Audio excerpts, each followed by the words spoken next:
So in today's episode, we will of course be covering everything that has happened this year, and by everything, I mean mostly what happens in the end of season review, plus I'll talk about some other cool things that have happened, and also I will sim to the end of the World Cup because we have like 100,000 players from our team participating in the World Cup, and it's cute to see who's going to win it. My money is of course going to be on England because in FM it's always overpowered, but who knows, maybe there's going to be a very exciting underdog run, and who knows, maybe we'll see Serbia in the World Cup final.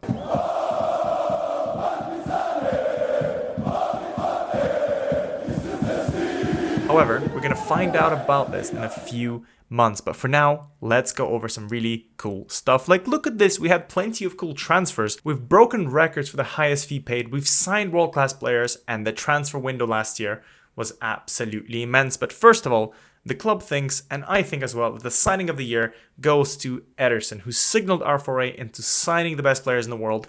Yes, he is 36 years old, but he is a world-class goalkeeper, and we got him on a free, although on a quite a big salary, but at the same time, it's only 180k per week, which is not unreasonable. But I do feel like that this signals the fact that we're going to start breaking the bank for players, and on one hand, it means we can attract better players. On the other hand, Castello Luqueba was a world-class centre-back that we signed for almost 100 million. We haven't breached the 100 million gap yet. It's quite exciting, just 4 more million to go. Maybe in this transfer window, we can sign someone, I don't know, like Haaland or Mbappe. Yeah, I wish. But this has been a really, really cool signing. He's done incredible for us, and unfortunately, he wasn't enough to single-handedly carry us into the Champions League final. Yeah, we had some injuries along the way, and yeah, we just met Real Madrid that refuses to lose, which is frustrating. But apparently another player of note is Julio Enciso, who's actually gotten 18 goal contributions and a 7.52 average rating, which is really, really cool. But unfortunately, I don't know if I think that he's good enough to stay with me next year. If a big offer comes in, I will definitely consider it. But for now, if I'm going to get 10 million for him, of course he's staying at the club, but he's wanted by some big teams like Real Madrid and of course a Saudi team, which is exciting. So maybe I can use that and I can like push his value up to like 30s and stuff, and then maybe sign someone younger and better. But for now, he's been really, really good for us. And it's kind of a weird thing to say, isn't it? When you're like, oh, you know what? This guy has a 7.52 rating, actually played lots of games. I'm selling him next year. I think the second person on this list in terms of best signing of the year has to go to Edison Bolaños, because this guy joined from Independiente at the start of the season for 1.6 million only, scored 20 goals, had 8 assists, had a 7.45 average rating, and then refused to elaborate. This guy is good. He is definitely the future of the club. He's pacey, he's good at finishing, he's not that short, he's got good determination, beautiful work rate, and beautiful technique. The guy's just a goat, isn't he? And apart from that, there's been some kind of youth players slash, rotation players like Kravchenko, who's done kind of okay, especially towards the end of the season. We also signed Stefan Jupp, who's actually been quite okay. He's been all over the place, kind of helping fill in the gaps like a ball-winning midfielder or a right back. Cesar Augusto has been kind of hit and miss for 52 million, to be fair. Lots of money there. And finally, Bojan Kovacevic, but we didn't expect much from him. And in terms of out, we had a second year in a row where we sold so many freaking players. It's just insane. Like, it was quite a sad year. We made stupid amounts of money, and as you can see here, there's lots of players in 30s and 32s, 34s and that sort of stuff. But let's start with the best player, apparently according to how they played when they left us, and that's Juan Foyth, who had a 7.83 average rating at Al Nassr. I don't know if he's won anything, but obviously this guy is good. He won the Champions League, left the club, went to earn the big bucks, and we couldn't stand in his way, and that kind of freed up some space for Teklak to get stupid amounts of game time to become a key player. Tim left the club, unfortunately, for 32.5 million. Also done quite well in Damats, which is, I think, another Saudi team. I mean, to be fair, I kind of understand the league is not that good and you can afford to have these kind of ratings, but at the same time, this guy has been incredible for us. He's not earning crazy money, to be fair, so he's kind of where he's at, and he's currently wanted by Bayern, so it'd be kind of nice to see if he goes back after one season to the Bundesliga, where he can actually earn a good amount of money. And to be fair, this guy had a nice career break technically, played in Serbia, played in Saudi Arabia, seen the world a bit, and then it's time to come back to Germany. I mean, there's a lot of players of note, and I guess Ilic, Milinkovic, and Martinelli also all went to Saudi, which is kind of hilarious. And as you can see, they're represented by the high average ratings. They've all done well considerably. They played good amounts of games. Mihailo Ilic only played 22, to be fair. I think we sold him in the winter, if I'm not mistaken. But at the same time, these guys are just very, very good in their own mind. They're playing quite well, and I'm curious to see if any of them are wanted. So Martinelli's happy to stay on. Milinkovic is happy to stay on. And Ilic is happy to stay on. Okay, so I guess they're not really wanting to leave. Okay, so I guess they're not... Okay, and I guess Ilic is also not interested by anyone. In terms of other players, Ryan Nuri has been okay for Parthenope. He's had a decent season, but he hasn't done anything in terms of goals and assists, which is kind of why we sold him, and it kind of proves that maybe I was wrong. He wasn't as good as I thought he was, but in our system, he was incredible, getting lots of assists, and it just turns out he can't replicate that form in Napoli. In terms of other players of note, really, I think Palacios going to Dortmund was insane for 50 million. Hasn't played that much, but with that value of 87 to 100 million, that's kind of a lot. Maybe next year he'll play more time, and he kind of looks like he got a bit better, but at the same time, he's quite young. He's still got some potential left remaining, as you can see in the potential ability. So I think he has a future for them. But I don't know if he's a 50 million player, especially considering that he came from Serbia. I mean, I'm still conflicted about Dorovic. 31 million for a guy that I didn't rate, and he's had quite a good amount of time playing at Borussia Dortmund. I'm not sure how that works. Does he look any better? I mean, he's very good at mental, so maybe he's like a genius. And to be fair, also, you can see that he's really good at important matches, which kind of something that we need a lot of the times. But he looks quite good. He's still getting picked for the Serbian national team, and I think he's probably going to be playing in this World Cup. But again, I don't really understand why he's worth so high. Where did he play some of his games, though? Most of the games he played as a defensive midfielder, which is fair enough, and got 5 assists with a decent average rating. So fair enough, I guess. Also funny to see, though, but Dortmund are not that good. So what's going on here? Like, do they not have any good players? I mean, Palacios played, Dorovic played, Radkov played. So they're just picking up all the players from Serbia. Absolutely amazing. Or more importantly, picking up players from Partizan. But yeah, it's kind of weird. They haven't really replaced themselves and they've fallen off a cliff, which kind of wild to see because apparently last year they were the champions of Bundesliga for the first time in forever. And this year they're 6th.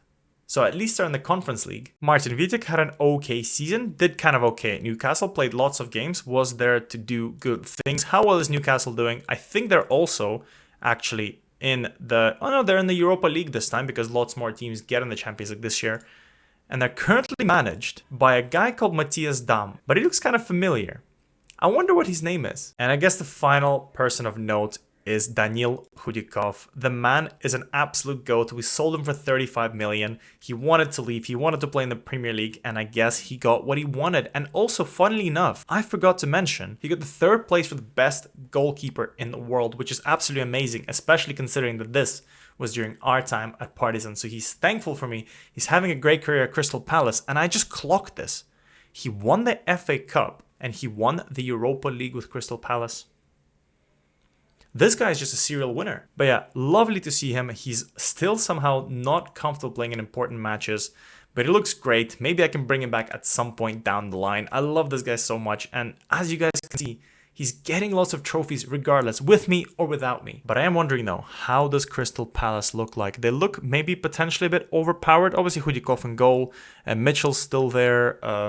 Anyone absolutely crazy? Armando Broja playing for them. Okay, he's developed into a good player. Fred Bergkamp. Oh my god, is that a Bergkamp regen? Yes. Cech Dikure is still there, who looks quite good. Chevalier is there as a backup option. And apart from that, obviously Elise is there, Gehi's there, some good players. And to be fair, that's not a half bad looking squad. In terms of games and loans, there are some interesting things to talk about. Robin Benzinger had an okay season at Lens, so he's definitely going to come back and be part of that kind of... What's even the right word? Just like be part of the squad, just be a squad player. Maybe rotate once a few times and let Barco cook and play. But apart from that, Cornejo scored 15 goals for Nice. Brian Duplessis scored 14 goals for Kent. And I guess some of our players have been playing good. Like Kong Jang-ho, for example, has been playing really well for Vitesse with 12 assists. Not bad at all. And apart from that, Rodelega had some games off the bench against Chelsea, which is kind of impressive. And apart from that, it's not that important, really. A lot of players getting the time they need, like Facundo Reina getting some time. Kalichanin actually worked his way into the Serbian national squad, which is interesting. And according to this screen, I think he might be the top keeper for the Serbian run at the World Cup. In terms of season results, well, obviously we won the league and obviously we were unbeaten. We did lose some points though. I think both of them were against Crvena Zvezda, with their keeper being absolutely amazing. But to be fair, what else can he do? I'll check again if we have a higher goal difference this year than last year, but we'll find out together. In terms of top goal scorer, it went to Saldani, who was absolutely incredible. And we finally had an increase on average home attendance. So hopefully by next year, we're going to start filling up the attendance, because it's ridiculous that we're not getting everyone showing up to every single match. I don't know how that works. Do I need to tell you anything about the Champions League? we got knocked out against Real Madrid, and the board is happy. To be fair, I'm not disappointed. Well, I am kinda, but I'm also not disappointed. It makes sense to lose to Real Madrid. They're a good side, and what can you do? This, however, disappointed me a lot. We lost in extra time, or was it on penalties, I don't remember, against Chelsea in the UEFA Super Cup that I won't get to fight for next year, which sucks so much. But maybe we'll see Hudikov lift another trophy next year with Crystal Palace. That would be absolutely amazing. Serbian Cup, exciting stuff here. The winner is obviously us, and Monero was the top goal scorer. How did that happen? Actually, I do want to bring something up here. I usually skip this, but it's kind of some interesting stuff here. First of all, the biggest win was an 11-0 victory over Spartak, who are relegated, I think, this year. I feel really bad for them. And obviously, the match to remember is that massive game against Tottenham. I have no idea how it happened, but it was very exciting, and we managed to beat them 6-2, despite the fact that it was 2-2 when extra time was starting. In terms of finances, of course, we're making lots of money. We're finally a worldwide level team. We're making lots of money from sponsorship. We're making lots of money from broadcasts. Not making much money from corporate and hospitality, which sucks. Build me a new stadium. And also, competition prize money is a bit less because we didn't win the damn thing, but we're selling shirts now, which is good. In terms of some fun accolades, Fan Player of the Season goes once again to Sasa Serenic, who's been an absolute GOAT. He's also picked up the Club Young Player of the Season, which is incredible. Signing of the Season went to Ederson, and I can agree. Top goal scorer went to Soldania in the last few chances. So I guess he took it away from Deans. That's absolutely crazy. Most assists will go to Sasa Serenic, as do most player of the matches. This guy is just taking every single award. What the hell? Soldania is doing his best to become the best scorer of all time for Partizan with 21 goals this year. Mostly goals were of course scored by Zdravkovic, who's an absolute GOAT. Most assists, Serenic. And I guess the funniest thing as well is that Aleksandar Mitrovic has scored a goal in 12 seconds. That's the fastest goal I think I've ever seen in my life. And then you won't be able to see it because my face is probably in the way, is it? Yeah, it just literally perfectly covers it. That's annoying. I think for the second year in a row, we have a player getting the Champions League Young Player of the Season. This time it goes to Dusan Milovanovic. And I think if we go back the year before, if we can, I don't think we can. No, we can, okay. Sasa Serenic got it, and now we have Dusan Milovanovic getting it. That's really, really exciting. It shows that we're actually a very good side. We actually had some players in the Dream Team with Ederson, Lukeba, and Serenic. And the reason for my confusion is that Milovanovic is not there, which kind of sucks a little bit. But I guess it kind of makes sense when Mbappe scores 15 goals, Vitor Roque scores 10, and Rodrigo scores 6. And to be fair, that's really nice average ratings as well. It is weird to see Militao here with a 6.95. It would have been nice to see probably Teklak. But at least it's an improvement on last year where we managed to win the Champions League and yet more Tottenham players got it. By the way, wait, did I tell you guys who won? Real Madrid won after extra time. That's really, really impressive. It seemed like an absolutely crazy game. Once again, Real Madrid do the thing where, Ancelotti puts his eyebrow up and then they score despite the fact that, Ancelotti is no longer the manager of Real Madrid, but I guess his aura is still there. And the fact that Badiashile is a Champions League winner, I think it's going to haunt me for the rest of my life. Now, in terms of some awards from the league, and sometimes these awards are hilariously not correct, but in this case, it is because the player of the season goes to Lachlan Deans, who's had an amazing season, scoring 18 goals with 4 assists with a 7.72 average rating. This guy is just an absolute GOAT, and he's closely followed by Teklak and Dusan Milovanovic. Top goal scorer award actually goes to some guy called Luka Kilmovitz with 23 goals, while Soldani got 21, and this kid right here, who you will not see, is Nemanja Milosevic, who I'm definitely going to try and sign because Beograd got relegated. And I kind of feel bad that a guy like this will be playing in the second division and that Beograd are currently losing some money as well, which would be very nice for them, not to worry about. Teklak gets the award for the Serbian Super League Young Player, which is kind of fair enough. I think at this rate, you just have to pick it because it's really hard to decide who is the best if they're all so good and they're all so young.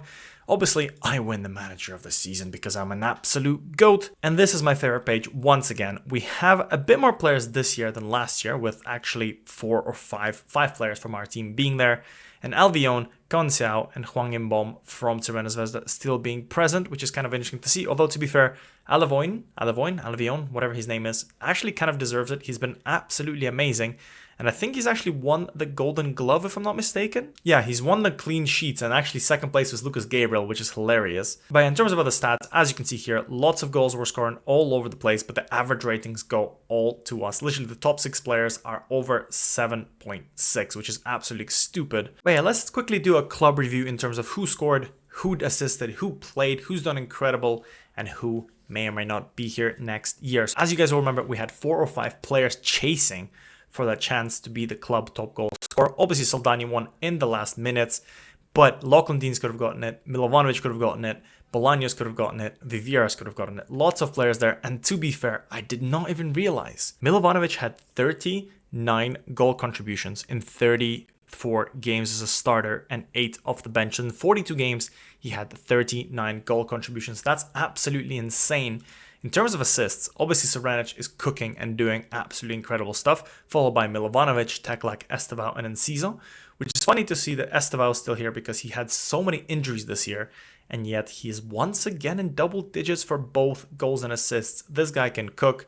And actually, I wonder to look at this. Where is Ederson? Ederson has scored 5 goals, which is actually more than Beas, Yap, Villagra, and Eric Martel, which is hilarious. Is there anyone else kind of weird out of here? No, not really. But still, it's funny that Ederson has gone so high. But in terms of next year, in terms of like signing and selling players, I don't know how much of a rebuild I'm going to do. Because on one hand, I can imagine it's going to be taken out of my hand because every single player will want to leave, despite the fact that we're one of the better teams. For some reason, they always want to leave. But I'm thinking potentially it's time to start looking for world-class players in world-class positions.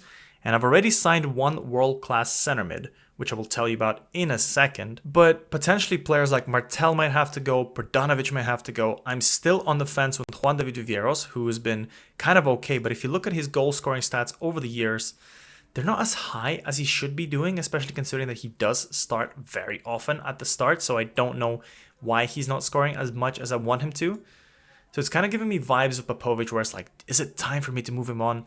Villagra, I want to keep him, but honestly, I feel like this guy's been letting me down way too often, and I won't be surprised if he's wanted by some big teams, and United will spend the second transfer window in a row, and I can guarantee this, they're gonna try and want to steal him from me, and probably unsettle him, and he'll go and cry. In terms of other players, I don't really know how much of a rebuild I need to do.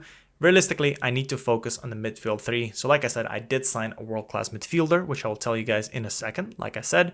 And potentially, I will want to look at a left back. I want a world-class left back, and maybe, depending on where I play Teklak, a world-class right back. But depends who goes, depends who's sold. If Vieras goes, I want to see if I can sign a world-class striker. It'll cost me money, I know, but again, depends on who we sell. Maybe we can afford it. And the player that I have signed that is a world-class player is Gavi, who's been transfer listed by Barcelona for 64 million, and I pulled the trigger. This guy will be exceptionally amazing for us because he will slot perfectly into this role here. It'll most likely be Deans, probably Villagra here, and then Gavi in this role, and that will cement our front 3, and I don't maybe even need to think about the midfield. Maybe one more backup option in case someone dies or like Villagra gets sold or something like this. But our squad is going to be looking absolutely stacked in the midfield, and I can afford these guys to just go away and do whatever they want, and then these guys can cook a little bit. But yeah, that's kind of my plans for the year. Just kind of keep the squad as it is. Maybe sell off some players, come back from loan. Maybe sell off some of the players that are like a little bit unhappy. Like I mentioned, Perdanovic, Vivieros, and Enciso. I don't want to sell Villagra, but if I have to, I have to. Obviously give other people some time for loans and then see where the transfer window takes us. Because currently we have some money to spend. We have up to 80 million to spend if we want it. And that's a lot of wage budget to play around with as well. So we'll see what happens. There are some people I will talk to you about in the next episode. But for now, I will jump a little bit into the future and I will see how the World Cup ended, because that's what we're here for. So I've simmed a little bit further into the future than I wanted. Obviously, I've been doing some transfers in the background, which you'll find out in the next episode if you've managed to stick around somehow. But I think it's worth a look into what has happened in the World Cup. Obviously, in this format, the top 3 teams qualify, apart from some of the really lower ranking ones. And there are some interesting results. Like, for example, Norway had 7 points, which kind of makes sense when you have Erling Haaland. And Thailand had 6 points carried by Sufanat Moyinata. In Group B, nothing really exciting. The group was split between USA, Sweden, Ivory Coast, and a poor New Zealand who actually managed to get a win against Ivory Coast, which is exciting. Quite a close group, but again, That's kind of what I predicted, although I would like to see Ivory Coast be on top of the world once again. Group C, absolutely interesting because Argentina managed to lose points against Hungary, which is weird, and then Hungary, Canada managed to make it through, and unfortunately Ghana is not doing good either. In terms of Group D, also some interesting results as I think Japan underperformed slightly. They didn't do as well as I thought they could have, but they still managed to squeak through into the next phase of play. In terms of Group E, Germany, Ukraine, Uruguay, and Syria all on 6 points, just like they had in the Euros, except this time it was enough to make them qualify. France probably won the damn thing, but we will see. Yeah, they got top place again. They only managed to draw with Ecuador, which is probably fine. Korea managed to get out the group, and Ecuador had an easy run through. In terms of Group G, Portugal, Spain, Jamaica, and Tunisia, with Portugal and Spain on 7 points, dropping against each other, which is kind of funny. Also, probably because they didn't score as many goals. Fair enough. Group H, Italy, Austria, Qatar, and Chile. And it's weird to see Chile being so low, especially probably getting 1 draw against Austria, and they lost against Qatar. What? Man, how many groups are there going to be in the 2030 World Cup? But in Group I, Serbia played, and Serbia managed to top the group by beating Saudi Arabia and Nigeria and Haiti, of course. But this seemed like one of the easier groups, and to be fair, Serbia did well, scored 12 goals, conceded only 4, and a very healthy goal difference, probably helped by a bunch of Serbian mad lads. I say Serbian mad lads, I mean Partizan mad lads. And Group J, Brazil, Belgium, Iran, nothing exciting there. Group K, England, Mexico, Cameroon, and China. Again, nothing exciting here. England is just going to boss everything. And finally, Morocco, Colombia, Israel, and Australia, with Australia not qualifying, which is kind of super sad. Lockheed Deans does not get to do a late run in the World Cup. I mean, this is probably the better looking screen, and of course you'll get to see who won the World Cup this year, and it was Spain winning it against Sweden, who's managed to make quite an interesting run down the bottom half of this tree. But the most important part is that Serbia managed to make it all the way into the round of 16, obviously losing to England because England's OP in this game. Apart from that, did we see anything exciting in the later stages? Norway, France, Argentina, Israel, that's absolutely fair. Germany being knocked out by Israel. Mexico, Italy, Spain, Brazil, which was an exciting game. It looks like 4-3 after extra time, wild. Ukraine, USA, Sweden to the Netherlands. Unfortunately, Thailand losing to Sweden. Very exciting stuff. In terms of other things, I guess USA managed to make quite a late run. And of course, Sweden won here on penalties, squeaked past England in the semifinals, and somehow Spain decided to turn on the afterburners and win 6-0. So Gavi is a World Cup champion, which is absolutely exciting. We have another World Cup champion coming to our team, just like we had with Foyth. But yeah, it's kind of interesting to see that Spain managed to beat France on penalties. And unfortunately, France does not get to win it, but Spain do. Will we get to see any cool Partizan players in the top stats anywhere? I mean, the answer is no, because not a single Partizan player is going to be in the top of anything. Who got the player of the tournament? Of course, it went to an English player, Bukayo Saka, who, to be fair, is an actual GOAT. Best goalkeeper went to Philip Jorgensen, who's a Chelsea keeper. Then it goes to best young player, who's Kevin Gordon. Oh my god, he's Spanish and he is Scottish. That's really, really cool. Dream team went to Jorgensen, Willy, Simakan, Rodri, Alexander Arnold, Saka, Neves, Sunset, Cherki, Mbappe, and Pino. Rodri still plays? And to be fair, yeah, plays quite significantly for City. And the Golden Boot will go to Kylian Mbappe, with second place going to Jeremy Pino, who's probably scored a few goals in the final game. And of course, Marcus Rashford finally back and playing for England. But yeah, let's just see who was in the starting lineup as the final thing we do before we end this episode. I think there were lots of games from Kalichanin. There was games from Milinkovic, Dorovic, of course, playing, Andres Beas playing a few games, Radkov, Milovanovic, unfortunately not scoring any goals, I don't think, in this tournament, which is very, very sad to see for a player who's an absolute GOAT. But I guess Serbia does know how to use them. But it's kind of weird to see that Kalichanin was the top keeper for all their games. But to be fair, not a bad run for Serbia. They've managed to get knocked out in the round of 16 against a very broken England. And to be fair, they managed to hold their own for an awful lot of time, 55 minutes there. And Kovacevic played in that game. Maybe that's why they lost. But yeah, anyways, I hope you guys enjoyed this season review. Our team looks great. Like I said, there's going to be some players coming and going, and just don't look at the date. I already know the players that are coming and going, but I leave that excitement for the next episode, and I hope you guys enjoyed this little run through of what's happening in the world. It's really cool that the fact that Serbia is kind of improving, and most of the Serbian team is either players that play now for us, or they used to play before. Who is this?